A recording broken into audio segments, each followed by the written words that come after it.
নিজের অজান্তেই নিজের মেয়ে সুরূপাকে বাঁচিয়ে তুলল রূপা।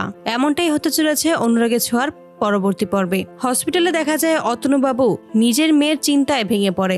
সুদীপাকে বারবার বলে যে পরমা বেঁচে যাবে তো, তুমি দয়া করে ওকে বাঁচিয়ে তোলো, ও তো তোমার বোন। সুদীপা বলে আপনি কোনো চিন্তা করবেন না, আমি ওকে ঠিক বাঁচিয়ে তুলবো, ওকে আমি আমার বোন হিসেবেই মানি। তখনই অতনুবাবু ভাবে এই মেয়েটা জানেও না যে পরমা ওর সত্যিই নিজের বোন। যদি জানতো তাহলে হয়তো সবটা দিয়েই আগলে রাখতো। না জেনেই যখন নিজের বোনের জন্য এতটা ভাবছে, এতটা করছে, আমার উচিত ওকে সমস্ত সত্যিটা জানিয়ে দেওয়া। পরমা আর সুদীপাই যে যমজ বোন, তাহলে এই মেয়েটা তো অপমানিত হবে না।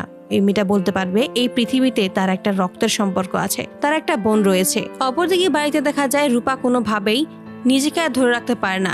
সঞ্চয়টিকে বারবার জিজ্ঞেস করতে থাকে সে কখন তার মার কাছে তাকে নিয়ে যাবে। তবে সঞ্চয়টি বলে তোমার মার কোনোদিনও ফিরে আসবে না, তুমি তোমার মাকে আর কোনোদিনও দেখতে পারবে না। এইসব কথায় খুব ক্ষিপ্ত হয়ে যায় রূপা, তাই একাই বাড়ি থেকে বেরিয়ে আসে সুদীপাকে খোঁজার উদ্দেশ্যে। চারদিকেই সুদীপাকে খুঁজতে থাকে রূপা, কিন্তু কোথাও সুদীপাকে দেখতে পায় না। তখনই একজনকে জিজ্ঞেস করে এখানের হসপিটালটা কোথায়। সেই অনুযায়ী হসপিটালে চলে আসে। সেখানে আসতেই সুদীপাকে দেখতে পায় রূপা এবং ছুটে এসে জড়িয়ে ধরে বলে তুমি এখানে চলে এসেছো, আমাকে ওই শয়তান আমাকে আসতে দেয়নি তোমার কাছে, আমাকে বলেছিল তোমাকে নাকি কোনোদিনও আমি আর দেখতে পাবো না, তাই তো আমি তোমার কাছে চলে এসেছি। আমি আজ থেকে তোমার কাছে থাকবো, তুমি যেখানে যাবে তুমি আমাকে সেখানেই সাথে করে নিয়ে যাবে। সুদীপা তখন রূপাকে শান্ত করে। ঠিক সেই মুহূর্তেই ডাক্তার জানায় যে পরমার ব্লাডের প্রয়োজন, ইমার্জেন্সি ব্লাড দিতে হবে, তা না হলে পেশেন্টের অবস্থা খুব খারাপ হয়ে যেতে পারে। তখনই রূপা বলে আমি দেব, আমার আর মায়ের রক্ত তো একই। তারপরেই রূপা নিজের অজান্তেই নিজের মেয়ে সুরূপাকে রক্তদান করে এবং এভাবেই রূপার রক্তেই সুস্থ হয়ে ওঠে পরমা। তো বন্ধুরা, তোমরা এটাই তো চাও যেন এভাবেই নিজের অজান্তেই যেন নিজের মেয়ে সুরূপাকে রক্ত দিয়েই রূপা